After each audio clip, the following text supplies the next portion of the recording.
बिस्मिल्लाहिर्रहमानिर्रहीम अस्सलाम वालेकुम। CS504 software engineering 1। मैं काफ़ी हंस रहा हूँ क्योंकि लोग बहुत ज़्यादा परेशान हैं और असाइनमेंट भी सारी वीडियोस में रॉन्ग है। काफ़ी मतलब किसी ने भी मेहनत करने की ज़रूरत नहीं समझी। एक्सटेंड्स और इंक्लूड का नहीं बताया और कुछ लोग तो वही बना रहे हैं। अब मेरी बातें भी सुनेंगे और मुझ पर नाराज़ भी होंगे। ईद और मेहमान और घर में शोर इतना ज़्यादा तो जिसकी वजह से नहीं बना सका। अब भी रात के 12:40 हो रहे हैं, सब सो गए हैं, तब जाके आई एम ट्राइंग के ये बना लूँ। मेरे बहुत से करीबी स्टूडेंट्स हैं जिन्होंने ये चाहिए थी और लेकिन मैं बना नहीं सका। I am sorry but I did my best for this. पहले तो जो ये क्वेश्चन नंबर 1 है, इसमें आप लोगों को फंक्शनल और नॉन फंक्शनल रिक्वायरमेंट्स का पता होना चाहिए। फंक्शनल रिक्वायरमेंट्स अखलाकन पता होना चाहिए क्योंकि फंक्शनल रिक्वायरमेंट का ही यूज़ केस बनता है। Buyer can request catalogue. Catalogue एक मेन्यू होता है और उस मेन्यू के अंदर स्टॉक, जैसे आप किसी को कहें कि भाई अपने होटल का मेन्यू लेके आओ, उस मेन्यू के अंदर फूड प्रोडक्ट्स होती हैं, तो food products like stock catalogue आपने मंगवाई है तो ये एक फंक्शन रिक्वायरमेंट है। ये मैं इतनी डिटेल से क्यों बता रहा हूँ, सिंपल के आगे जाके बनानी है। उसके बाद इंटरफेस अफेक्टिवली ये एडजेक्टिव है। Customisable and the whole global पूरा सिस्टम अगर कवर करना आ जाए तो ये एक फंक्शन रिक्वायरमेंट नहीं है। This one is apply on whole system, so this is not a part of function requirement, but I need to prove this by using simple typical non-function requirements: scalability, capacity, availability, reliability। तो ये जो सारी की सारी manageability, environment, usability, interpretability, utilisation, effectiveness, तो वो जो एक यूज़र को आप फैसिलिटेट करने जा रहे हैं, कस्टमाइजेशन दे रहे हैं, this is not a function requirement. आप नॉन फंक्शन में आके देखेंगे तो उसने यहाँ पे एक बात की, अप्लाइड हो ना होल सिस्टम। तो कस्टमाइजेशन जब करनी है तो वो होल सिस्टम पे होगी और ये कंपोनेंट लेवल पे होती है। जब फंक्शन रिक्वायरमेंट की बात की जाए तो एक कंपोनेंट चेंज करना है तो ये फंक्शन होती है। तो इस चीज़ को मैं थोड़ा अपनी सेफ साइड के लिए कि I am thoroughly studied about performance, scalability, user के लिए कुछ करना है भाई, तो ये मेरे ख्याल से जितना मेरा नाकस इलम है उसके मुताबिक मुझे लगता है कि कस्टमाइजेशन जो है या system effectively for user, this is not a function requirement. But अगर आपको लगता है तो आप इसको बोल्ड कर दें या इनको लिखा रहने दें जो बोल्ड वाले हैं। तो मेरे ख्याल से ये वाले हैं। सेलर कैन पोस्ट, तो जब एक बंदा पोस्ट करता है कोई चीज़, एक बंदे ने ख़ास एक कंपोनेंट पोस्ट किया है तो ये एक जो है वो फंक्शन रिक्वायरमेंट है। किसी को नोटिफाई करना, नोटिफिकेशन आना, तो ये एक फंक्शन रिक्वायरमेंट है।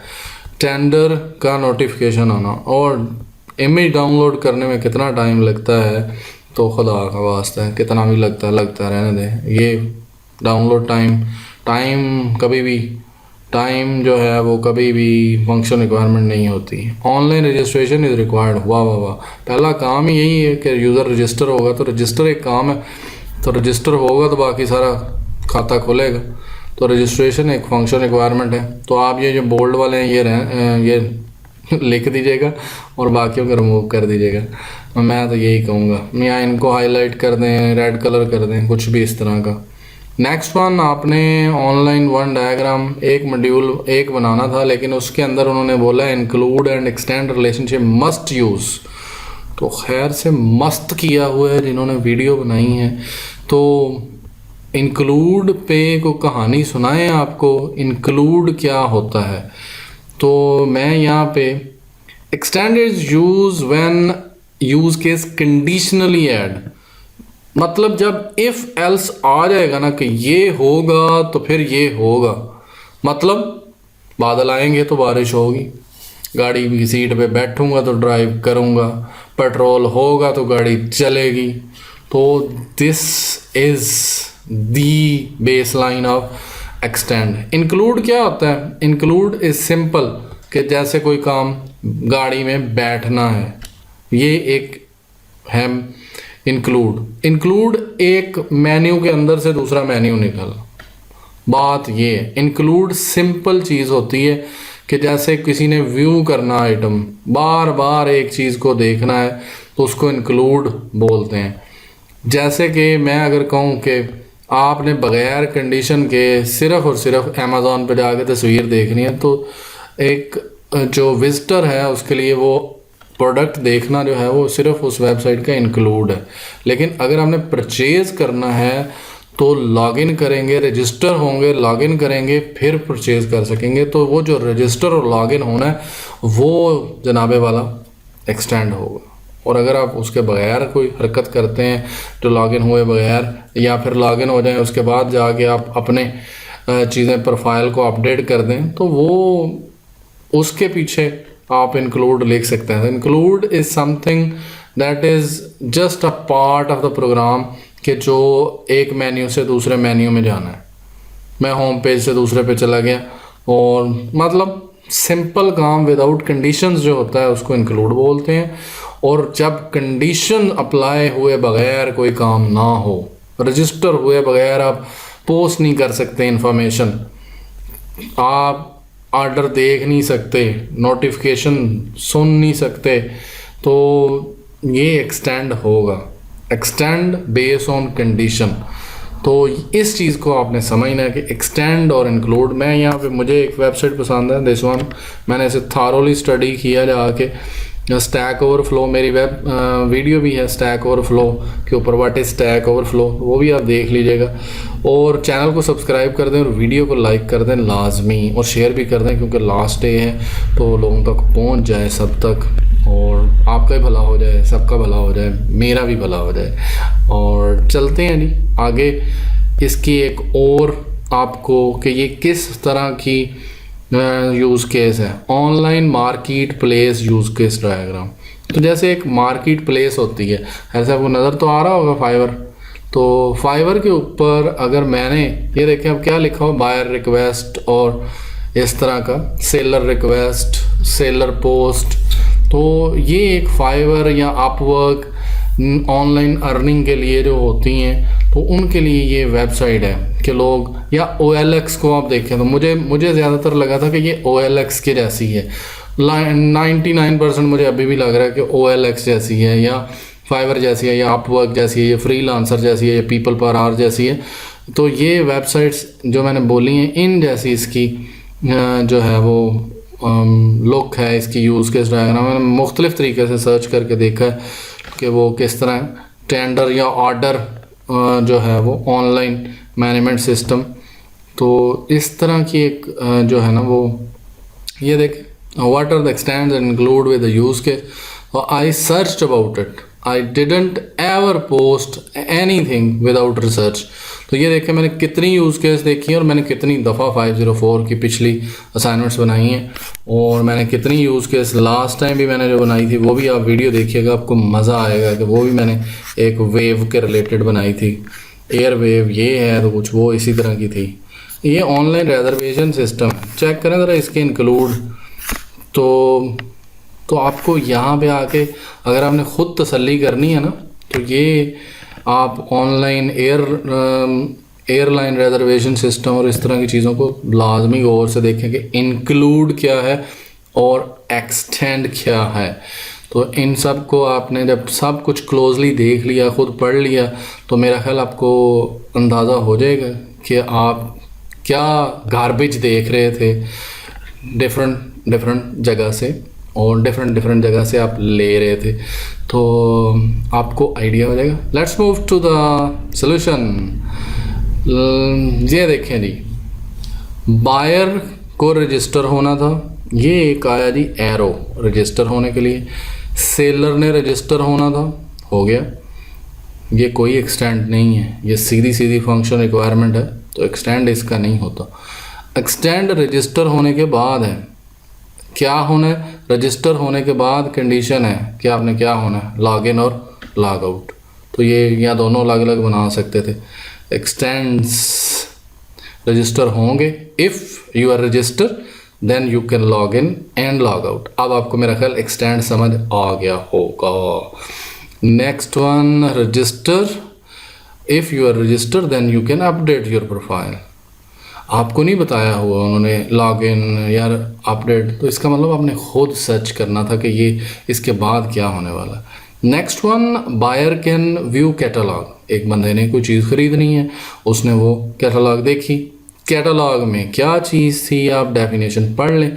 तो by using catalogue he can view the stock. Let's see कि वो क्या कह रहा है यहाँ पे, कि जब वो एक पैराग्राफ है, this 3 lines are the major thing कि जी वो रिक्वेस्ट कैटलॉग, मतलब एक दुकान पे गया, उसने कहा भाई कैटलॉग दिखाना, तो व्यू कैटलॉग की, और उस कैटलॉग में क्या था, एयर कंडीशन स्टॉक, कि वो कितना स्टॉक है। While seller can post information, seller साहब अलग बला हैं जो कि आप पे आके वो पोस्ट कर देंगे कि जी मैंने जी ये पोस्ट एयर कंडीशन या पोस्ट मैंने जी ये चीज़ बेचनी है, तो बेचो जी। जब वो कोई चीज़ बेचने के लिए पोस्ट करेगा तो वो एयरवेव के स्टॉक में क्या होगा, इजाफा हो जाएगा। तो पोस्ट इंफॉर्मेशन करेगा तो वो उसका एक्सटेंड क्या है, stock. If seller post information then it include उस वक्त होता है जब कंडीशन ना हो। तो मतलब व्यू कैटलॉग किया, कैटलॉग के अंदर आके उसने देख लिया, तो there is no condition, but इधर कंडीशन है, तभी वो उस स्टॉक में जाएगा। इंफॉर्मेशन पोस्ट होगी तो then it will add it to the stock. I hope so this point will clear you.